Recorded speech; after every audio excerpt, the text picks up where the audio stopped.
আসসালামু আলাইকুম প্রিয় দর্শকবিন্দু, আমন্ত্রণ জানাচ্ছি জনতার সময় টিভির সংবাদে। শুরুতেই থাকছে আন্তর্জাতিক সংবাদ শিরোনাম।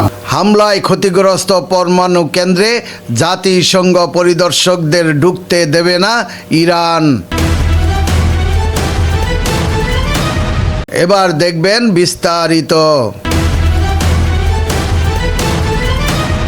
সুইজারল্যান্ডে মধ্যপ্রাচ্য যুদ্ধ অবসানের লক্ষ্যে প্রথম দফার আলোচনা শেষ হওয়ার পরপরেই ইরান চাপ জানিয়ে দিয়েছে যে গত বছর মার্কিন ও ইসরায়েলি বিমান হামলায় ক্ষতিগ্রস্ত হওয়া তাদের প্রধান পরমাণু কেন্দ্রগুলো পরিদর্শন করতে পারবে না জাতিসংঘের পরমাণু পর্যবেক্ষক সংস্থা IAEA।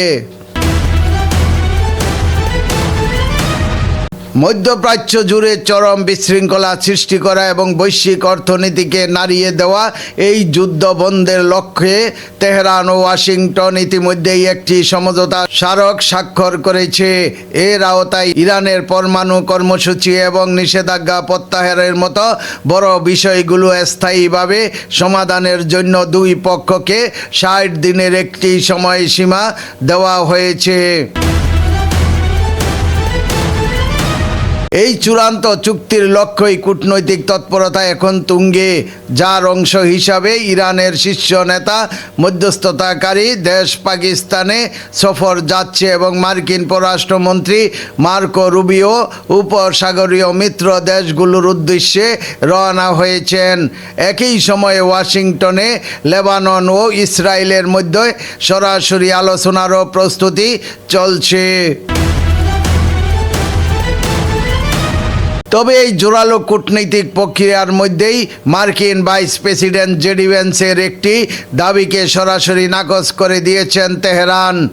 জেডি ভ্যান্স দাবি করেছিলেন গত বছরের 12 দিন ব্যাপী যুদ্ধের সময় শত্রুপক্ষের হামলায় ক্ষতিগ্রস্ত পরমাণু সাইটগুলোতে আন্তর্জাতিক পরমাণু শক্তি সংস্থার পরিদর্শকদের পুনরায় আমন্ত্রণ জানাতে সম্মত হয়েছে ইরান। মার্কিন ভাইস প্রেসিডেন্টের এই দাবি নাকচ করে দিয়ে ইরানের পররাষ্ট্র মন্ত্রণালয়ের মুখপাত্র ইসমাইল বাঘাই এক প্রেস ব্রিফিংয়ে স্পষ্ট করে বলেন, IAEA এর মহাপরিচালকের সাথে তাদের এই বিষয়ে কোনো বৈঠক হয়নি।